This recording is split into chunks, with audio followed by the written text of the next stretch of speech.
آسیا ټایمز وايي هندوستان طالبانو سره نږدې اړیکو ته لیواله دی. آسیا ټایمز رسنۍ په یو تازه شننه کې ویلي چې هندوستان له طالبانو سره د نږدې اړیکو لیواله دی او په دې برخه کې ځینې ګامونه هم اخیستي دي.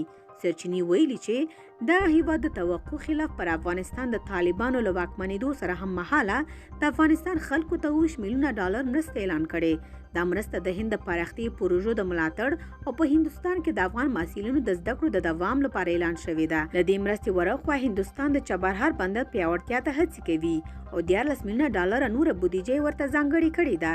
سرچینې سره له دې چې د مرستې د جمهوریت نظام سره د مرستو په نسبت کمې ګڼي، خو زیاتوي چې هندوستان له طالبانو سره اړیکو ته لیواله دی. په شننه کې طالبانو له واکمنېدو وروسته افغانستان ته د هندوستان د 50 ټنه غنمو د بشري مرستو اعلان هم شوی، خو د طالبان لوري د هندوستان پر وړاندې د حسنیت د نه لیدل کېدو یادونه هم شوې ده.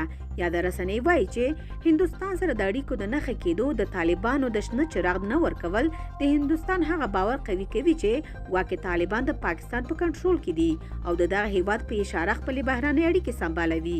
دا په داسې حال کې ده چې طالبانو تل په متوازن، مستقل او متقابل بهرني سیاست ټینګار کړی.